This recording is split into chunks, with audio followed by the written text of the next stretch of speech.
ছবি লিখেছেন শরৎচন্দ্র চট্টোপাধ্যায়। ৩ বৎসরের প্রারম্ভে এই ইমেদিন গ্রামে প্রতি বৎসর অত্যন্ত সমারোহের সহিত ঘোড়দৌড় হইত। আজ সেই উপলক্ষে গ্রামান্তরে মাঠে বহু জনসমাগম হইয়াছিল। মাসও ধীরে ধীরে বাথিনের পশ্চাতে আসিয়া দাঁড়াইল। সে এক মনে ছবি আঁকিতেছিল, তাই তাহার পদশব্দ শুনিতে পাইল না। মাসও কহিল, আমি আসিয়াছি, ফিরিয়া দেখো। বাথিন চকিত হইয়া ফিরিয়া চাহিল। বিস্মিত হইয়া জিজ্ঞাসা করিল, হঠাৎ এত সাজসজ্জা কিসের? বাহ, তোমার বুঝি মনে নাই আজ আমাদের ঘোড়দৌড়? যে জয়ী হইবে সে তো আজ আমাকে মালা দিবে।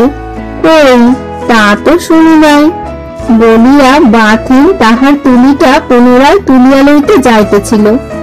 মাসয়ে তাহার গলা জড়াইয়া ধরিয়া কহিল, না শুনিয়াছ নেই নেই, কিন্তু তুমি ওঠো, আর কত দেরি করিবে? এই দুটিতে প্রায় সমবয়সী, হয়তো বা বাথিন ২-৪ মাসের বড় হইতেও পারে, কিন্তু শিশুকাল হইতে এমনি করিয়াই তাহারা এই ১৯টা বছর কাটাইয়া দিয়াছে। খেলা করিয়াছে, বিবাদ করিয়াছে, মারপিট করিয়াছে, আর ভালোবাসিয়াছে। সম্মুখের প্রকাণ্ড মুকুরে দুটি মুখ ততক্ষণ দুটি প্রস্ফুটিত গোলাপের মতো ফুটিয়া উঠিয়াছিল। বাথিন দেখাইয়া কহিল, ওই দেখো। মাসয়ে কিছুক্ষণ নীরবে ওই দুটি ছবির পানে অতৃপ্ত নয়নে চাহিয়া রহিল।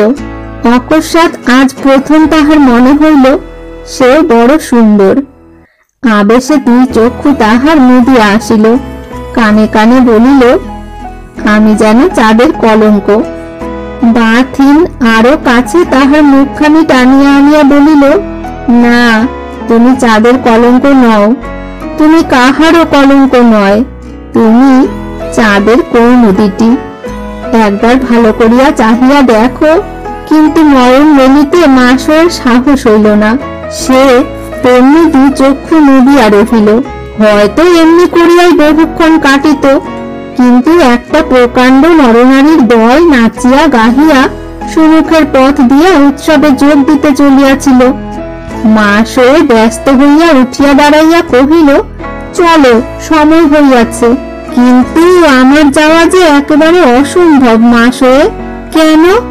এই ছবিখানি ৫ দিনে শেষ করিয়া দিব চুক্তি করিয়াছি। না দিলে সে মান্ডালে চলিয়া যাইবে, সুতরাং ছবিও লইবে না, টাকাও দিবে না। টাকার উল্লেখে মাসয়ে কষ্ট পাইত, লজ্জা বোধ করিত। রাগ করিয়া বলিল, কিন্তু তা বলিয়া তো তোমাকে এমন প্রাণপাত পরিশ্রম করিতে দিতে পারি না। বাথিন এ কথার কোনো উত্তর দিল না। পিতৃঋণ স্মরণ করিয়া তাহার মুখের উপর যে ম্লান ছায়া পড়িল, তাহা আর একজনের দৃষ্টি এড়াইল না। কহিল, আমাকে বিক্রি করিও, আমি ২ দাম দিব। বাথিনের তাহাতে সন্দেহ ছিল না। হাসিয়া জিজ্ঞাসা করিল, কিন্তু করিবে কি?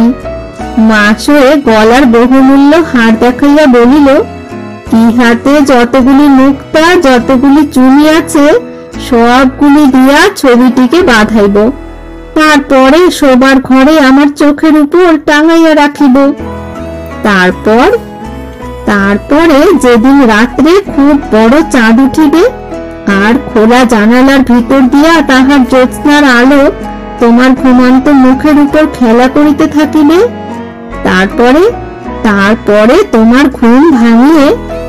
কথাটা শেষ হইতে পাইল না।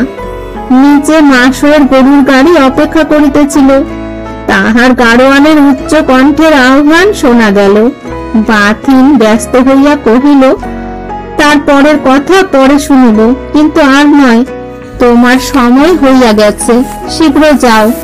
কিন্তু সময় বহিয়া যাইবার কোনো লক্ষণ মাসয়ের আচরণে দেখা গেল না।